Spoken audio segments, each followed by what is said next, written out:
Donc là, vous allez réaliser le pliage. La meilleure façon pour réaliser le pliage de la tête d'oreiller, c'est d'en avoir une que vous avez déjà cousue ou que vous avez achetée, peu importe. De la mettre sur l'envers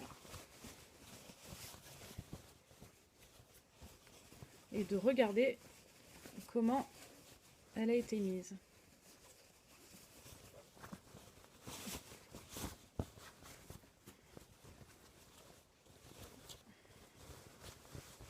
Donc là, le principe pour la tête d'oreiller est pour créer cette espèce de retour qui garde l'oreiller dedans, c'est de plier votre tissu endroit contre endroit avec l'ourlet là, ici, au niveau de la pliure, et à l'intérieur la partie qui est à la laise ou le deuxième ourlet. Donc pour les mesures, vous aviez une mesure qui correspond de haut en bas à la longueur de votre coussin plus 2 cm. Et en fait, vous devez retrouver cette même mesure du début ici jusqu'à votre pliure. Donc vous prenez votre réglé.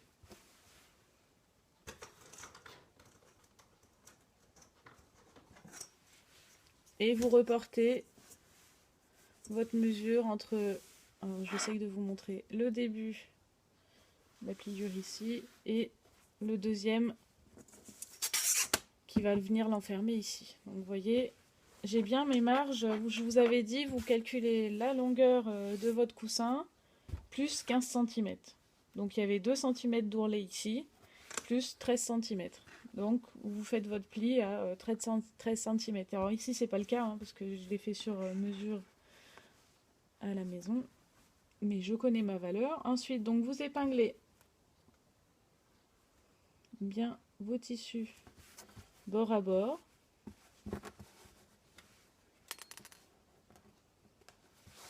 Et vous faites la même chose à l'opposé. Vérifiez bien en pliant que votre valeur de rempli est bien la même.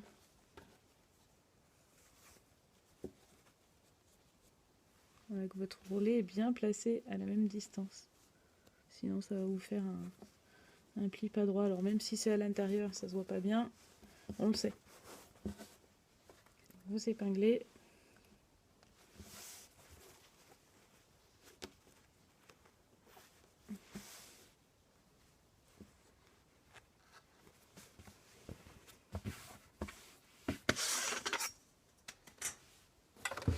Et vous allez venir piquer à 1 cm du bord.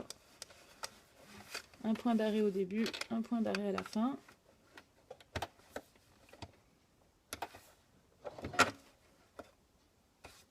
Vous enlevez bien les épingles pour pas casser votre aiguille.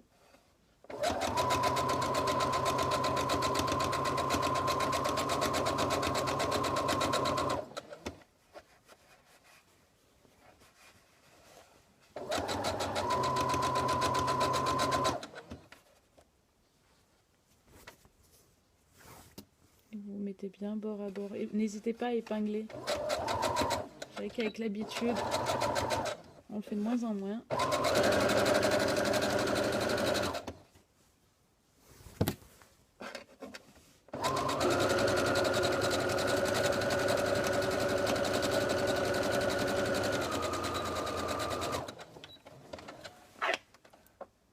Vous coupez vos fils au début et à la fin de la couture. Vous faites pareil sur le deuxième côté.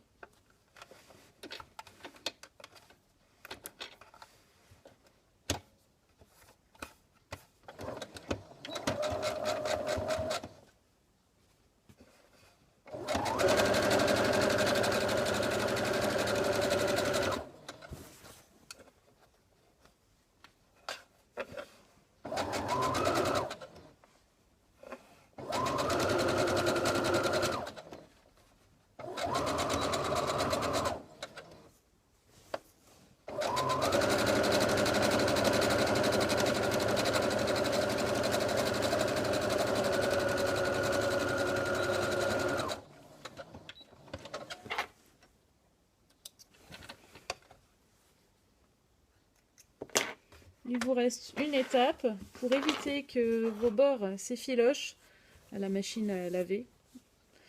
L'idéal, c'est de faire un point de surjet sur votre machine. Donc, il faut lire le mode d'emploi parce que moi, je ne l'utilise pas, donc je ne sais pas exactement où il est. Sinon, vous faites un point zigzag large et un peu long tout le long du bord. Personnellement, comme j'ai la surjeteuse, je vais utiliser la surjeteuse.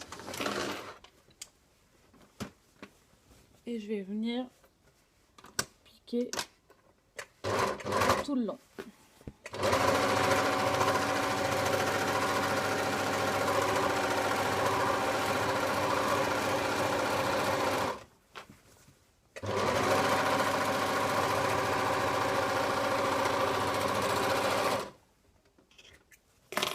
Le deuxième côté.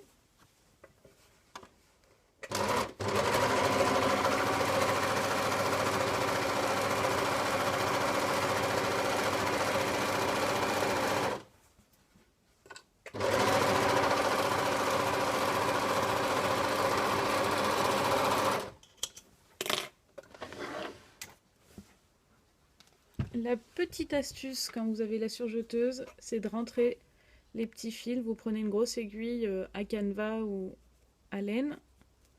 Vous passez votre aiguille entre les valeurs de couture. Vous rentrez vos fils dans le chat de l'aiguille. Alors tous ensemble, c'est mieux.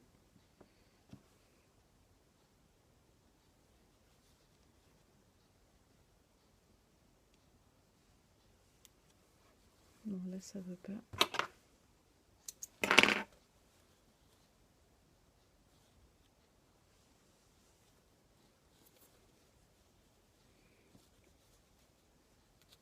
Et vous rentrez votre fil de surjet dans la couture.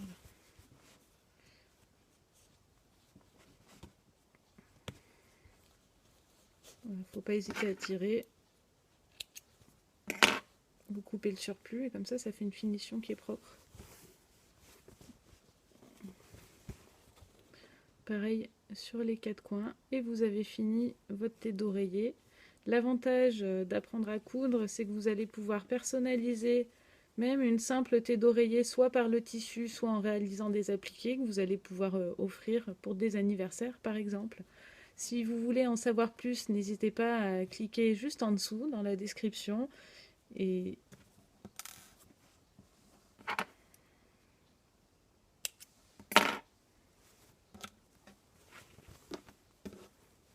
donc vous faites ça sur tous les angles. Vous placez votre aiguille et vous rentrez vos fils. L'avantage d'apprendre à coudre, c'est qu'après vous allez pouvoir personnaliser les cadeaux des enfants, de vos copains et de vos copines.